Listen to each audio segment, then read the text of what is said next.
Just সেপ্টেম্বরে আমরা yearly আমাদের ত্রিপুরাতে আসছেন তার থেকে যদি স্যার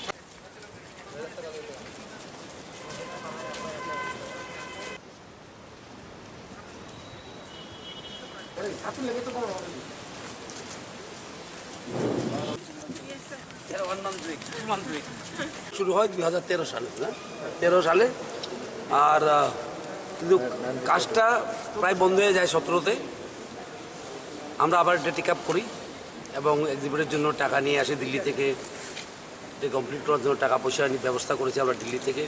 এবং আমরা চাই এই প্রজেক্টটা খুব তাড়াতাড়ি যেমন ওপেনিং হয়ে যায়, কারণ খুব ভালো প্রজেক্ট। সায়েন্স সিটি প্রথমবার হবে ত্রিপুরা রাজ্যে, হিস্ট্রি অফ ত্রিপুরা রাজ্যে ল্যান্ডমার্ক মাইলস্টোন।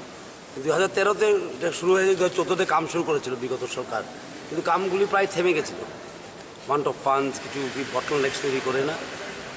আমরা আসার পর আমরা কী করলাম, এটাকে আবার রিভাইভ করলাম, টাকা পয়সার ব্যবস্থা করলাম এনএসি থেকে, মিনিস্ট্রি অফ কালচার থেকে।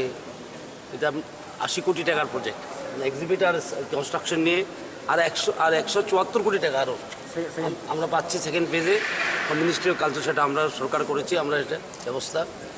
এবং আজকে যে মিটিং করলাম, আমি সেক্রেটারিও ছিল আমার সঙ্গে, secretary science and technology, engineer, পিডাব্লিউডির যারা আছেন, চিফ ইঞ্জিনিয়ার, ইঞ্জিনিয়ারিং চিফ, সবই ছিল। আমরা কিছু কিছু সমস্যা ছিল, যদি মাইনার সমস্যা, সেটা সমাধান করব আমরা। সেটা মোটামুটি হয়ে গেছে, সময় ডেট লাইন ঠিক করেছি, কোন সময় কী কাজ করতে হবে, কোন সময় শেষ হবে কোন কাজটা, কম্পোনেন্ট ওয়াইজ করেছি সেটা ডিটেল একটা প্ল্যানিং করে। আজকে এই মিটিং এসের জন্য অন গ্রাউন্ড ভিজিট করেছি আমি। 1 মাস পরে আবার মিটিং করব। আমাদের সেক্রেটারি যে আছে তনুশ্রী দেববর্মা, উনিও দেখবেন, 20 দিন পরে মিটিং করবেন আবার। সুতরাং আমরা চাই এই কাজটা ত্বরান্বিত হোক। ওইটা একটা ল্যান্ডমার্ক কাজ, এটা বন্ধ হয়ে থাকুক আমরা চাইনি। সরকার আসার পর থেকে আমরা এই কাজটা চালু করার জন্য আমরা খুব চেষ্টা করেছি, টাকা পয়সার ব্যবস্থা করেছি, কাজের গতি বাড়িয়েছি। কিন্তু প্যান্ডেমিক থাকার কারণে কিছু আবার পিছিয়ে গেছে, কারণ যেগুলি মালটাল লাগানো হয় এখানে সব বাইরের জিনিস, ঠিক না, সায়েন্টিফিক যে এক্সিবিটগুলি বা যেভাবে কনস্ট্রাকশন হচ্ছে। সুতরাং আবার প্যান্ডেমিকের কারণে কিছু স্লো হয়ে গেছিলো, সেটা আবার স্পিড আপ করেছে, আমরা করছি আবার এটাকে। সুতরাং কয়েক মাসের মধ্যে আশা করি আমরা সেটা ওপেনিং করছি। সিভিল ওয়ার্কটা কমসে কম আমরা শেষ করতে পারবো। what will be the facilities and how Become the way of life now, and we want the students to have a direct experience of science, hands-on experience. ওরা যেমন কী বলে বুঝতে পারে ডাইরেক্টলি, টেক্সট বুক থেকে তো বুঝেই ক্লাসরুমে। আমাদের যে ন্যাশনাল এডুকেশন পলিসি আছে বা নিউ এডুকেশন পলিসি, সেটাতে বলা যায় hands on learning, how to learn through experiential learning. This will help in experiential learning. And entertainment থাকবে, বিভিন্ন জিনিস থাকবে, যারা বাচ্চারা ইন্টারেস্ট নেবে।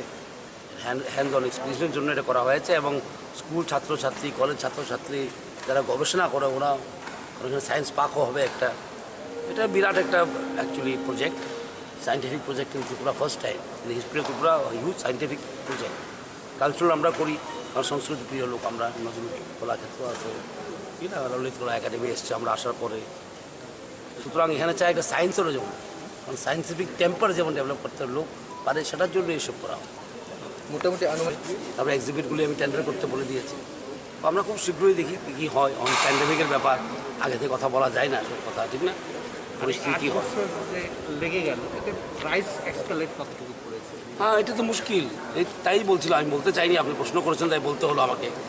লেট হলেই কিন্তু প্রাইস এসকেলেশন হয়, সুতরাং প্রাইস এসকেলেশন ব্যবস্থা করতে হয় আবার আমাদেরকে।